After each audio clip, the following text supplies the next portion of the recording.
अस्सलामुअलैकुम दोस्तों, क्या आपने कभी सोचा है कि अचानक बैठे बैठे जम्हाई क्यों आ जाती है? और हैरत की बात यह है कि अगर आपके सामने कोई और जम्हाई ले तो फौरन आपको भी जम्हाई आने लगती है। आखिर ये अजीब सा राज है क्या? क्या ये सिर्फ थकन की अलामत है या इसके पीछे छुपी है कोई हैरानकुन साइंसी और इस्लामी हकीकत? चलिए आज हम इस दिलचस्प राज को जानने की कोशिश करते हैं। दोस्तों, साइंस कहती है कि जम्हाई उस वक्त आती है जब दिमाग को ज्यादा ऑक्सीजन की जरूरत हो। ये दिमाग को ठंडा रखने और ताजा करने का एक कुदरती तरीका है। लेकिन ये छूती क्यों है?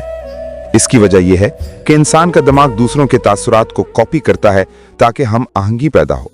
इसीलिए अगर एक शख्स जम्हाई लेता है तो दूसरा भी लाशौरी तौर पर ऐसा ही करने लगता है।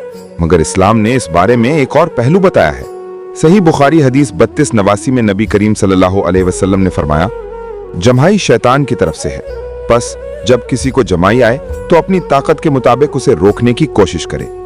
और सही मुस्लिम हदीस 2995 में है, अल्लाह ताला को छींक पसंद है और जम्हाई नापसंद है, लिहाजा जब किसी को जम्हाई आए तो वो अपना मुंह ढांप ले, क्योंकि शैतान उस पर हंसता है। यानी दोस्तों, जम्हाई सिर्फ जिस्मानी कमजोरी नहीं बल्कि एक रूहानी आजमाइश भी है। इस्लाम हमें सिखाता है कि जम्हाई आए तो मुंह ढांपना चाहिए और अल्लाह को याद करना चाहिए। तो दोस्तों, अगली बार जब आपके सामने कोई जम्हाई ले और आपके मुंह से भी बेइख्तियार जम्हाई निकल जाए तो याद रखिए कि यह सिर्फ थकन नहीं बल्कि एक ऐसा अमल है जिसमें शैतान को खुशी मिलती है। इसीलिए हमें चाहिए कि मुंह ढांपे और औज़ु बिल्लाहि मिनश शैतानिर रजीम पढ़ें ताकि शैतान हम पर ना हंस सके। क्या आपको ये वीडियो देखते हुए जम्हाई आई? कमेंट्स में जरूर बताएं ताकि हमें भी पता चले। अगर आपको ये वीडियो पसंद आई हो तो लाइक करें, सब्सक्राइब करें और बेल आइकॉन जरूर दबाएं ताकि मजीद दिलचस्प इस्लामी और साइंसी हकायक आप तक सबसे पहले पहुंचें। अल्लाह हाफिज।